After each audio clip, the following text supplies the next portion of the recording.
ಎಲ್ಲರಿಗೂ ನಮಸ್ಕಾರ. My food and spirituality ಚಾನಲ್ಗೆ ಸ್ವಾಗತ ಸ್ನೇಹಿತರೆ. ಓಂ ಶ್ರೀ ಲಕ್ಷ್ಮೀ ವೆಂಕಟೇಶ್ವರಾಯ ನಮಃ. ಸ್ನೇಹಿತರೆ, ಇವತ್ತು ನಾನು ಒಂದು ಒಳ್ಳೆ ಮಂತ್ರ ಹೇಳ್ಕೊಡ್ತೀನಿ. ಅದ್ಭುತವಾದಂಥ ಮಂತ್ರ.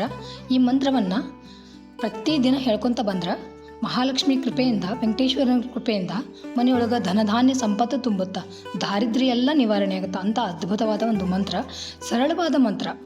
ಮತ್ತು ಈ ಮಂತ್ರವನ್ನು ಇವತ್ತು ಕಡೆ ಶುಕ್ರವಾರ ಅಲ್ಲ, ಹಾಗಾಗಿ ನಾನು ಹಾಕೀನಿ. ಇವತ್ತು ಹೇಳ್ಕೊರಿ. ಸಾಧ್ಯವಾದವರು ಪ್ರತಿದಿನ ಹೇಳಿದ್ರೆ ಅಥವಾ ಶುಕ್ರವಾರ ಹೇಳ್ಕೊಂಡ್ರು ಭಾಳ ಅಂದ್ರೆ ಭಾಳ ಒಳ್ಳೆಯದಾಗುತ್ತೆ.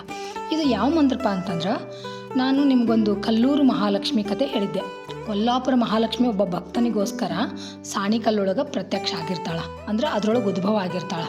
ಆ ಮಹಾಲಕ್ಷ್ಮಿ ಮತ್ತು ಅಲ್ಲಿ ನೆಲೆಸಿದ ನಂತರ ವೆಂಕಟೇಶ್ವರ ಸ್ವಾಮಿನೂ ಅಲ್ಲಿ ಒಂದು ಹೊಲದೊಳಗೆ ಸಿಕ್ಕು, ಆಮೇಲೆ ಅವ್ರ ಮೂರ್ತಿನೂ ಅಲ್ಲಿ ಪ್ರತಿಷ್ಠಾಪನೆ ಮಾಡಿರ್ತಾರಲ್ಲ, ಅದೇ ಮಹಾಲಕ್ಷ್ಮಿ ಮತ್ತು ವೆಂಕಟೇಶ್ವರ ಸ್ವಾಮಿಯ ಒಂದು ಪವಿತ್ರವಾದಂಥ ಮಂತ್ರ ಇದು.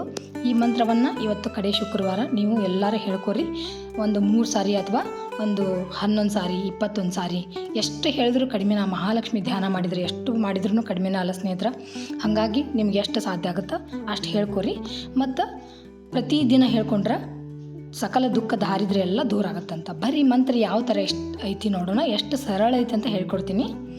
ಸರ್ವ ಕಾರ್ಯ ಸಿದ್ಧಿಗಾಗಿ ಆನಂದ ತೀರ್ಥ ವರದೆ ದಾನವಾರಣ್ಯ ಪಾವಕೆ ಜ್ಞಾನದಾಯಿನಿ ಸರ್ವೇಶೇ ಶ್ರೀನಿವಾಸೇಸ್ತು ಮೇ ಮನಃ ಶ್ರೀ ವೆಂಕಟೇಶಂ ಲಕ್ಷ್ಮೀಶಂ ಅನಿಷ್ಟಗ್ನಂ ಅಭಿಷ್ಟದಂ ಚತುರ್ಮುಖೇರತನಯಂ ಶ್ರೀನಿವಾಸಂ ಭಜೇನಿಶಂ.